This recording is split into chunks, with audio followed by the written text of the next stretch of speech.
Hello everyone, my name's Peter McMillan and I'm the Executive Officer at NT Shelter. We're recording today from the land of the Larrakia people, and I'd like to pay my respects to their elders past, present and emerging, and to any other First Nations people who may be watching on. This episode of Sharing the Couch involves another really impressive advocate, campaigner and change maker from the housing and homelessness sector. Kate Colvin is currently the National Spokesperson for the Everybody's Home campaign and Director of Policy and Communications at the Council of Homeless Persons in Victoria. With over 20 years' experience in leadership and advocacy roles in the community sector, Kate has led successful campaigns on social housing and housing affordability, youth justice and accessible transport. She's an experienced policy leader, manager and communicator with a track record of delivering policy outcomes and driving innovation and growth within organisations. Kate graduated from the University of Melbourne with a bachelor's degree in commerce, economics, and then went on to complete a graduate diploma in women's studies at the University of Melbourne. Kate will also be known to many of you from her appearances on Filthy Rich and Homeless on SBS as the voice and the face of the Everybody's Home campaign. She's appeared at the National Press Club to launch the Everybody's Home campaign, and also frequently appears in national conversations around housing and homelessness. Kate, we're very happy to have you on the program. Welcome to Sharing the Couch. Oh, hi, and I'm rapt to be here. And can I just say I'm joining from Wurundjeri country and all the way diagonally down the other corner of Australia, and pay my respects to elders past and present as well. Terrific. And Kate, really looking forward to this conversation. I guess we're both advocates trying to achieve change in housing and homelessness, and we'll no doubt compare some notes along the way. But before we do, I'd really like to find out a little bit more about you in terms of having left school. You've gone to University of Melbourne, obviously a very exciting campus there. You've done a bachelor's degree, as I said, in commerce, economics. I noticed also you got involved with the students' union there, making, I guess, campus a little bit safer for women. Do you feel that you've always had a passion in leading and speaking out about things, I guess, that need to change? Oh, that's a great question, Peter. I mean, I started uni when I was 17, and to be honest, when I was 17, I thought I wanted to be like an investment banker or something, and that's why I started a commerce degree. And look, that's proved enormously useful because I studied quite a lot of economics, and of course we use that a lot in housing policy to understand how housing markets work. But I went overseas after 2 years at uni and kind of travelled around and had I suppose a number of pennies dropped over that period. And, I grew up a bit and realised that the world wasn't as fair and, as I'd sort of been led to believe growing up in a middle class kind of environment. And I came back and progressively got involved in student politics. So I was involved in the campaigns for education to be free, because I started university right when HECS came in. And so, there was this sort of national movement that I wasn't a leader in, but I was kind of involved in trying to make that free, unsuccessfully, unfortunately. And then I became the women's officer at Melbourne Uni. So, so we were involved, we were doing we had a number of campaigns. I mean, safety on campus was one, but there was kind of broader issues like that weren't necessarily just related to being students, but broader issues about women's rights that we were involved with, like, access to abortion, all sorts of things like that, which is, sort of funny thinking about how that's kind of back in the news now. And so then I suppose I did really develop. The more I got involved, the more passionate about it I became. And I also found that for anyone who's been involved in student politics, like the sort of factional tensions and groupings, like it's, you know, a whole world of conflict, I guess. And so at that point, it became clear to me that I didn't want to continue in that sort of world. A lot of people in student politics move into political parties and kind of continue, and, you know, sort of contemporaries of mine at Melbourne Uni, you know, are now senators and MPs and what have you in the federal parliament, some in state parliament. And but so I decided I wanted to go into advocacy. So my first job after I left university was at Oxfam Australia. Back then it was called Community Aid Abroad, and I worked in the advocacy team, looking at a lot of issues like, for example, Australian investment into hydropower in the Mekong region was something I worked on quite a lot, and then broader issues about basic rights, and that's sort of possibly where, you know, I sort of first started to get interested in housing as an issue. Yeah, absolutely. And I noticed that you went over to Thailand for a couple of years as well in that Mekong region, looking at, just reading off your resume here about protecting the livelihoods of communities in that region from the impacts of internationally funded hydro power projects. I guess seeing that firsthand must also have cemented in you a real sense of the need, I guess, to work with communities to develop a voice and to look at impacts, whether it be environmental or socio-economic as well. It would have been a good fit for the work that you've been doing in Oxfam. Yeah, look, it was, so I went to work for one of Oxfam's partners in Thailand, and it was an interesting campaign because on the ground in the Mekong region, which the Mekong is the big river that flows through Vietnam, Cambodia, Thailand, and China at the top. And it's a really important river for the livelihoods of communities in that area, but it does have a lot of hydropower dams on the tributaries and on the main river, which affect the well-being of the river and of the people that rely on the food that it generates. And there's all of these like international players. So part of the reason I was there was because Australia is quite a big investor in that. And so we were based in Thailand, but sort of working back with colleagues in Australia to try and affect that. What was it like as an Australian working in that area of advocacy in a foreign country? How did you get opposition to that? And how would, I guess, the environment of being in a country like Thailand be in terms of organising communications policy and advocacy? Was there a welcoming or a hostile view of that over there? No, mostly welcoming, but it's a really complex environment, which I discovered more about the longer I was there. So there's tensions between, historical tensions between Thailand, Cambodia, Thailand, Vietnam, and so some of the because the organisation I worked for was Thai, some of the relationships were coloured by those historical tensions. But I guess as foreigners, so we're working in a Thai organisation, so the leaders of the organisation were Thai, but there was a couple of from the UK, Canada and Australia there, and our role was to raise questions, not provide the answers. So I suppose that's one of the ways that we manage that tension of kind of not being there to tell people what needs to happen, but to try and raise questions about whether or not the impacts on local communities have been considered. So we sort of did a lot of that questioning. But I remember something that really influenced me was being in a remote community, and there was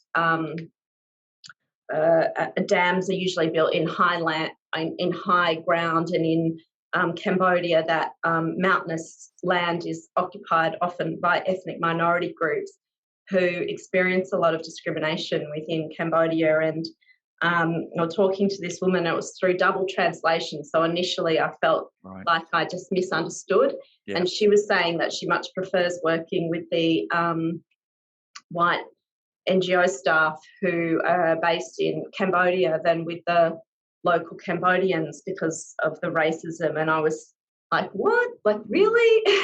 Yeah. Like, surely that's like wrong, because I suppose when I was at Oxfam, the idea was always that the in-country staff are, the sort of voice that you really listen to. And I realised sort of when I unpacked that with a colleague, that what was happening, and in many ways it was familiar to me from dialogue in Australia about Aboriginal community members, is that the kind of narratives that were being told about these ethnic minorities were very kind of akin to the kind of racist kind of narratives that are told about remote Indigenous communities, about, they sort of openly use words about their primitive kind of lifestyle, and there's, sort of really gendered stuff as well, because those this particular ethnic minority have quite different ideas about women's sexuality, and, in a very patriarchal society that was considered quite outrageous that young women might be sexually active. Like, there was just sort of all of these dynamics that contributed to this community just being considered like their land rights was sort of didn't really matter because they weren't really properly citizens, partly because they weren't from the mainstream ethnic community in Cambodia. And so that difference was used to sort of just kind of strike them out. So their land had just been taken, basically, and their rights were considered. That must have been really quite confronting, and I guess challenging, and no doubt you would have gone through a whole range of emotions with that as well: surprise and shock and disbelief, maybe, and anger, a whole range of different things. But what an experience to have! And you've come back from there, and I know you've had a number of other great NGOs you've worked with. You spent 12 years at VCOS and a couple of years at Jesuit Social Services. I know both of those organisations really value high quality policy development and advocacy. How did those roles impact, I guess, what you're doing these days in terms of the skill set and experiences that you've brought with you, I guess, when you went across to counsel to homeless persons? Well, one of the things, just sort of reflecting on that experience in Thailand, one of the reasons when I came back that I wanted to work for VCOS or an organisation like VCOS was because I realised that I could only go so far in terms of advocacy in a location where I wasn't a local person. And I felt like I wanted to, really, like, that making Victoria more fair was kind of really something I, had progressively realised I was really passionate about, and that at VCOS I could do that as someone with a stake in that future. Whereas when you're, overseas, your position as a advocate is compromised by the fact that you're not sort of don't have a stake in that future. You're sort of an outsider. So, sorry, and the question was how that sort of translates back into CHP. I think one of the things that was amazing about the experience at VCOS was working across a whole range of policy issues and seeing the way that disadvantage manifests, I suppose, in different things. So I did a lot of work in transport policy, which of course really relates a lot to housing policy in that geospatial dimension, because we were often looking at transport disadvantage in urban fringe communities and the impact that not having access to public transport has, particularly on young people or other people who can't drive a car either for reasons of affordability, or obviously young people, are under 18, so they can't drive their own car, and how that then sort of, impacts people's ability to access other opportunities. And so I see that, I suppose I bring that kind of geospatial kind of reference into housing policy from that experience, and also did a lot of work with people with disabilities around the accessibility of public transport. And we had a lot of fun doing. I remember one time we there was a group of people with disabilities who were really like passionate about making trams more accessible. Trams is probably something that's very particular to Melbourne, but of course they're very difficult to get onto and off. Yeah. So we had a great protest where a whole bunch of people with wheelchairs like kind of wheeled in front of the tram, and basically we sort of staged it. We'd invited the media and staged a attempt to board the tram, which of course was impossible with, Wow. How yeah. effective. That must have been really It was effective. like, well, the tram can't leave until the people can get on, I can imagine people on Collins Street or whatever all gathering around, or Little Burke or wherever, saying, "Oh wow, what's going on here? This is interesting. What I haven't Yeah, seen this before." Yeah, yeah, it would yeah. have It got was right good. commotion. Yeah. Yeah, for sure. And I did want to ask you. I'll come back to that issue around, I guess, around advocacy and campaigns in just a minute. But I guess in terms of what you consider to make a good campaign, what are the key ingredients in that to be successful? What are Oh, the yes. essential ingredients? As you think about the campaigns you've been involved with, and you talked about some of the transport stuff, what are the key things that go into making a successful campaign to give yourself a reasonable likelihood of getting an outcome? I think one of the things that always stands out for me is that it has to be something that connects a group of people. So I don't really see much success of campaigns that are just like one organisation just saying the thing, and I think often that's look, I see that a lot. That it's like if we just say the thing, if we write a report that says this needs to happen, this we need more housing because it's without housing, people struggle to access employment or something. So that's a very true statement. And if we just say it, maybe we provide some evidence, the change will happen. But the thing is, I guess, is that, governments are pulled in lots of different directions, and they have this desire to get re-elected, and of course, community sentiment about community views about what government priorities should be, determines whether or not they get re-elected. And so just doing what's technically the correct thing doesn't always win the day. And so I think, I think one of the things, and, we're lucky in a country like Australia, because we have got such a robust democracy. And I think that when we can influence government, it's like really embracing and using that democratic process. So sort of thinking about the broader way that decisions are made, not just by ministers, but, what's the role of like political parties and the party processes, as well as kind of cabinet processes in making decisions.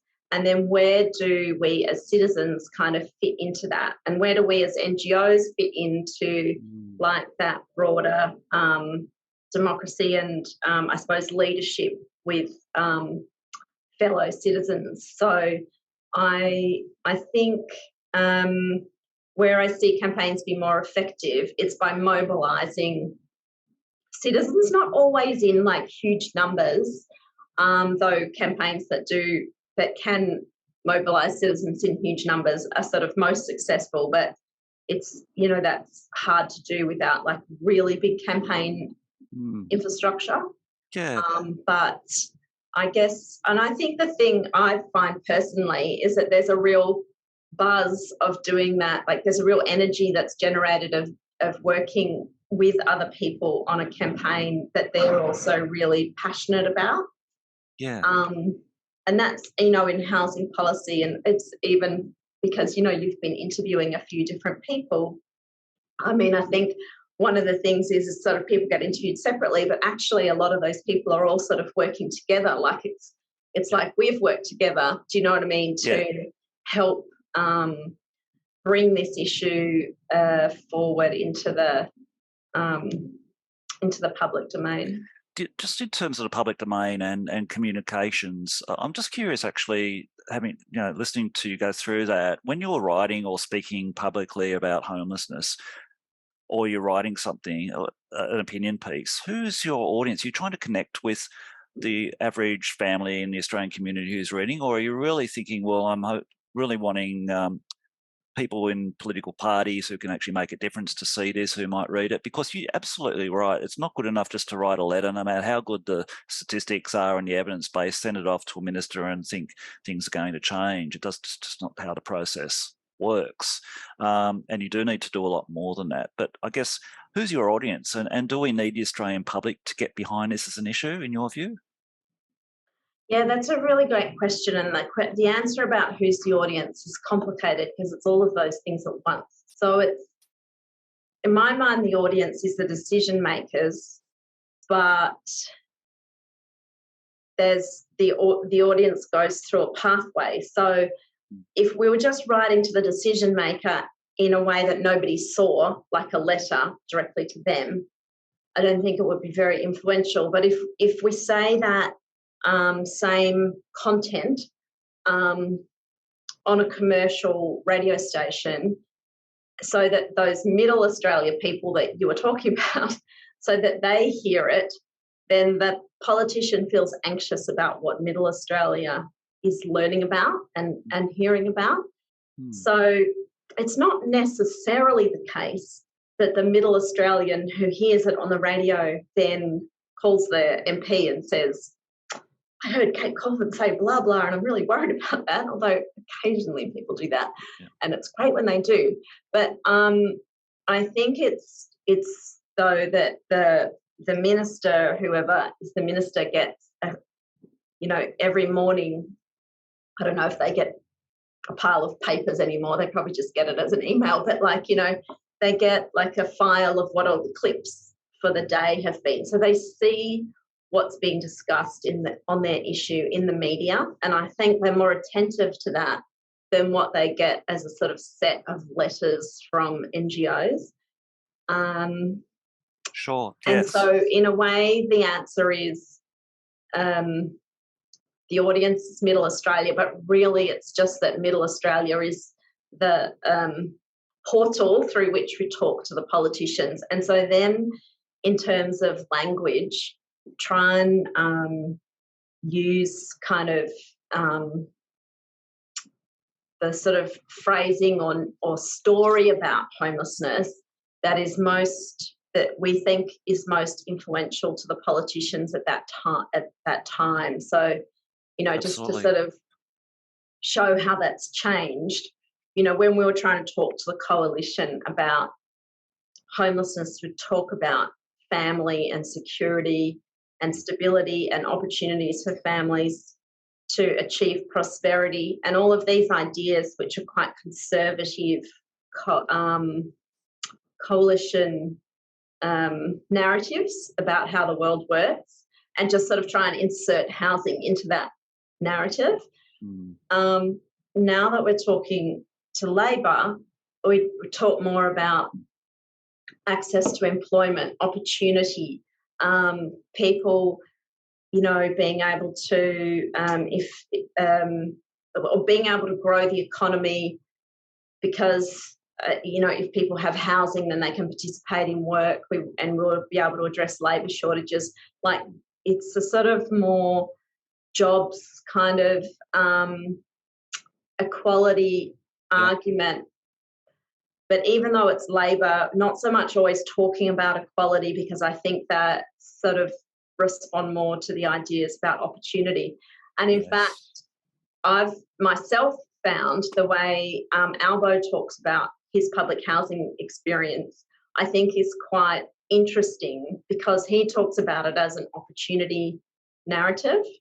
And I think it's actually, I remember the first time I sort of heard that, thinking, actually, I think that's more compelling than what we've been saying about, in terms of particularly when just in the homelessness frame, when we talk about people who are most disadvantaged and missing out, I think actually just enabling people to have an ordinary life and get on and with life and work and all of these things, in some ways, I think it's more compelling Yeah. to people than the person who's really struggled, who often people can't identify with. That's right. Is it? That's absolutely fascinating. And I think Jacinda Ardern's talked about New Zealand having to do better on housing, what she referred to as housing the poor, because she said it's a country that has the prosperity and the empathy to fix this. I guess I'm Mm, curious a couple of things, and this is probably a good lead into the Everybody's Home campaign and the work that you've been doing there in creating this community awareness and I guess movement to end homelessness. And I guess as part of that, we do see Australians, I guess, protesting from time to time about things like illegal immigration or detention, I should say, community detention, and other things. So people can get angry and they can get together. mm. What's your sense about Australia and I guess the fact what Australians feel or how they feel about this issue of homelessness and whether it's an issue that they are angry about or it's an issue they're concerned about? I mean, you mentioned it is hard to relate sometimes to people who might be in that situation who haven't experienced homelessness before. What's your sense, I guess, of where we're at the moment in those areas? Yeah, look, I think people are more worried about it than the politicians think. So, and I think it makes people feel a sense of sort of things are not right with the world to go into their city or town and see people sleeping rough. I think that makes people think like, why does it why does that happen? Like surely there must be something that can be done. So I think there's actually enormous community support for providing assistance to people who are rough sleeping. But at the same time, sort of competing things can be true at the same time. So um, I think one of the things, and there's some interesting research from the UK which shows this, is that people, despite that they feel like something needs to be done, they don't necessarily go the full length of thinking proper long-term housing should be provided because um, there's a bit of like beggars can't be choosers kind of thinking about it as well. And I think often people think, a roof over the head, a bed for the night, kind of constantly appalled, but like in Brisbane, car park kind of blow up mattresses in a filthy car park for the night is considered like somehow Yeah. in any way acceptable. Is because people, I guess, see rough sleepers as being, they don't necessarily identify as that could be me. So it's like, So I think there's some risks in how we sort of talk about homelessness, and I think just focusing on rough sleepers can be a challenge because people don't always leap to the housing part of it. They leap to just accommodation, temporary accommodation. And they think often too that people who are rough sleeping are doing so because they've got all sorts of personal issues that are sort of choices that they've made about, drinking or that kind of other sort of health problems that I suppose in a broader sense we would see as manifestations of disadvantage or, consequences of trauma or other experiences that people have had. But other people might just they see the appearance of someone and think, oh, they're, why do they look so dishevelled? They're not like sort of looking after themselves or something. So it's, but I think there's also enormous sympathy and for women and children fleeing violence. And there was some research that was done by, I'm trying to remember the name of the group, Social Ventures, into attitudes about different ways of talking about homelessness, and that revealed like a really significant amount of sympathy to the idea that women, children fleeing violence shouldn't be sleeping in their cars. There should be housing available. So, and I think in that sense, when we bring children into the picture, people can more clearly see why long-term housing is important and not just temporary accommodation. Absolutely, and you make that point really clear. And in some of your recent work, I know you did an opinion piece with the Sydney Morning Herald very recently, that really the solution is not complicated. It's housing is required. Although, like you point out, the views of people and the perceptions are often either misinformed, or we don't fully appreciate the circumstances and the complexities in people's lives that leads to homelessness. Mm. So it is a challenging area. Like in that article, you said that now that we've got an incoming government, an Albanese government, that Albo, in terms of having a plan to fix the housing crisis, he should reach for the stars. It's quite a great notion of going hard and going early, and reaching for the stars. What do you mean, I guess, in terms of reaching for the stars? Do you think there's some areas that maybe we're not being ambitious enough in Mm. addressing the problem? Yeah, so the incoming government, Albanese government, is committed to build 20,000 social housing properties and 10,000 affordable housing properties over 5 years.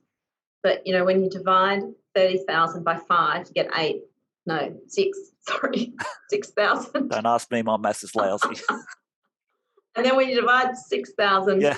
by 8 states and territories, and obviously you wouldn't necessarily divide it up equally. Let's not get into a fight about how we'd divide it up. But even if you just divide it by 8, that's less than 1,000 properties a year. And then, states there's enormous social housing need. 8,000 a year wouldn't even be enough in the NT. 1,000 a year wouldn't be enough even in the NT. So, what we need is, a much bigger ambition around social housing than that.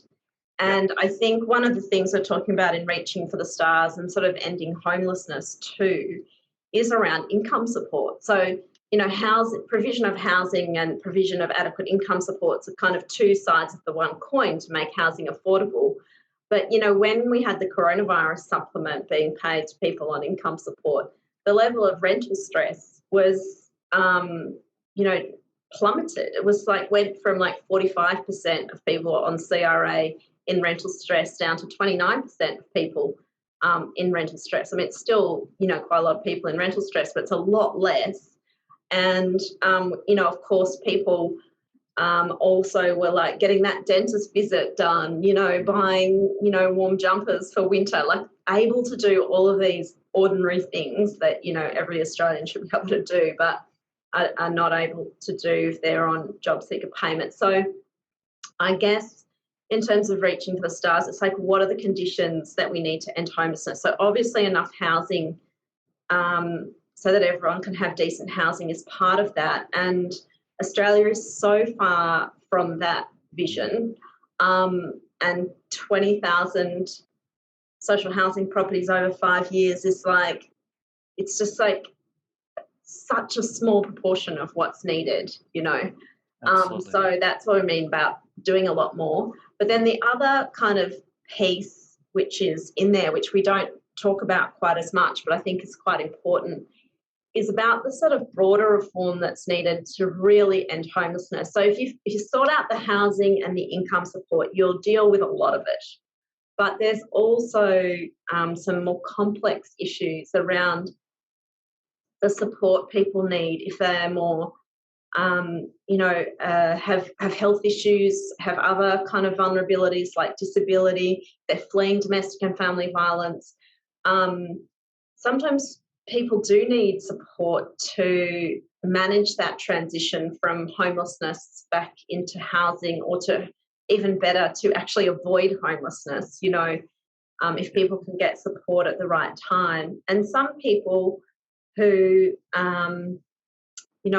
have had a lot of issues and challenges in their life, perhaps childhood neglect, or, might actually need support in a more ongoing way to kind of stay sustainably housed. And that's not something that's that there's any sort of national plan about. And I think anyone who's ever tried to navigate the health system, even from a, you know, um, position of strength of being educated and generally good at navigating bureaucracy, or just anyone who's tried to navigate aged care or health systems or whatever, it's so hard, it's so complicated.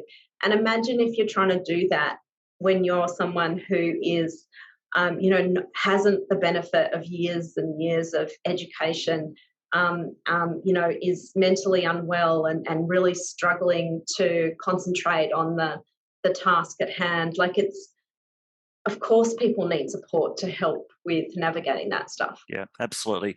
And I think, Kate, the other thing that's really interesting is that people who enter into homelessness, it's not a story of people always with complex needs. I mean, increasingly, I'm sure you're seeing nationally the cohort of women, maybe older women that are at risk of becoming homelessness, don't have the accumulated superannuation earnings, might not, have missed out, might not have a lot of income and assets, and educated people obviously as well. And it's very easy, I think, for people to stereotype homelessness, but there are a lot of Australians out there, and you point out about what's going on in regional New South Wales as well, where there's simply nowhere to rent, and even if people can afford it, often there's not even stock either, by the way. But that's really creating a whole lot of risk of homelessness in a greater extent and right across the country. Is that what you're seeing through the work you're doing with the campaign and at Council to Homeless Persons as well?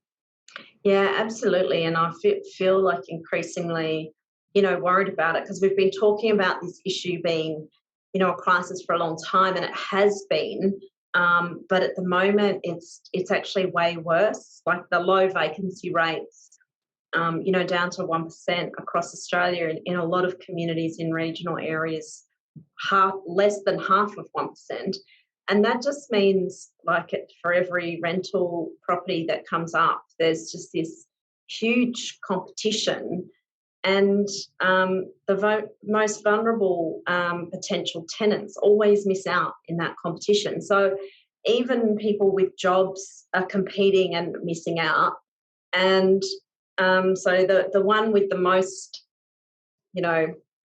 often it's even like the best connections with the real estate agent. I spoke to a journalist, a radio journalist, just the other day, who was saying he moved to a town and he couldn't get housing for weeks, and eventually he was only able to get housing because the owner of the radio station called the real estate agent who he knew and got them to give him a property. So he's sort of then been able to sort of jump ahead of the competition in that way. So what then happens to the aged care worker who's, part-time and on a pretty average income? They're not going to get a look in. And so, as you say, it's not about people, that scenario is not about people with complex needs, though in that kind of competition, the person who does have complex needs doesn't have a hope of getting a property. If you turn up and you look a bit dishevelled, or you've got a disability, or you're a single parent fleeing violence, I mean, they're not going to rent the property to you. No, absolutely. Okay, I'm looking at that banner behind you, to Everybody's Home. Absolutely right in saying Australia's housing system is broken. We have a new Labor government that has made some commitments. Obviously, we're looking to see more over time, and not a lot's been said about renters, for example. And I often remark that 50% of Territorians are renters up here, so we don't have that higher level of home ownership. So there's a lot of work to be done. I guess, how confident are you that we can end homelessness in Australia? We're down the curve, aren't we? Some countries have made much greater progress in that, even countries that are less prosperous than us. Do you believe deep down we can end homelessness in Australia? I don't really want to be talking about this in 20, 30, 50 years. I won't be here in 50 years' time, but, I don't want this to be going on forever. I hope I'm here in 50 years' time. Let me do the maths. But I guess, I'd like to think this can be solved and fixed. What do you think about that? Yeah, I think we can. And I think, I think the last COVID, the COVID pandemic and the sort of changes that happened at that time, even though those changes were generally unwound after the pandemic, but showed what can happen when we've got like a sort of flush of kind of community sentiment, and actually showed how people do value strong government and intervention that benefits the community. And so I think things are changing, and I also think that what we were just talking about, the rental market getting even tougher, does signal a more significant change. When these issues that we've been talking about for a long time that affect people who are the most disadvantaged start to affect people who are, more middle income, then that changes the political dynamic of the issue. So I think, what happened in Brisbane politically goes to show what happens when you ignore the issues faced by renters. So, Greens talking up, in Brisbane, a number of Greens took Liberal-held seats. I think that's quite phenomenal because they were talking up what needs to happen to renters. And Brisbane's faced really really low vacancy rates, massive increases in rents, really hard for younger people to find rentals they can afford, and not just younger people, but I think there was a real swell of political response to the messaging about we've got to do something about housing. So I think we've got this exciting new parliament now. I mean, Labor, taking power, but a lot of those independents have come in talking about that they want to see movement on housing. So I think there's real opportunities in the current parliament, but I think there's also a lot of challenges, and I guess the biggest one is, the government's committed to the stage 3 tax cuts, which basically then make spending on expensive priorities like housing really challenging. So I can see a lot of opportunity, but I think it's not necessarily going to be easy. But I think it's also one of the things about Everybody's Home is that national profile, but also it's not just the national profile. What I mean by that is like it's everyone. If everyone's working together towards the same end and telling much the same story, it doesn't have to be exactly the same, but it doesn't have to be necessarily under the Everybody's Home banner. But the great work that you've been doing in the NT, talking about the importance of providing housing and highlighting the issues around the challenges that renters face in the NT, I think just all builds this pressure for momentum, for change. And I feel like it does feel like there's still a long way to go. But if you compare where we're at now in terms of highlighting this issue and having MPs who feel like they need to do something on this issue compared to where we were 4 or 5 years ago, you can then see that a lot of progress has been made. And so then it's just, how do we make these next steps actually achieve the change that we need? And I think sometimes when, and this happened a little bit when Rudd was elected, sometimes when Labor governments are elected, people think, oh, we can take the foot off the pedal. But I think now's the time really to kind of really, we've got to go hard until we win. Yeah. Because this is an opportunity, this parliament with all of these independents and what have you, this is an opportunity we won't necessarily get again. And I think now, collectively, it's a group of people and organisations who care about fixing housing issues. Now's the time to bring it home. I think that's absolutely right. And you mentioned the NT, Kate. One of the things that we really got in our sights is the review of the National Housing and Homelessness Agreement, which is due, I think, for release by the Productivity Commission, a report to government later this year, and that the current agreement expires in June next year. We in the Northern Territory, like in other states and territories, we simply don't have enough funding for homelessness services.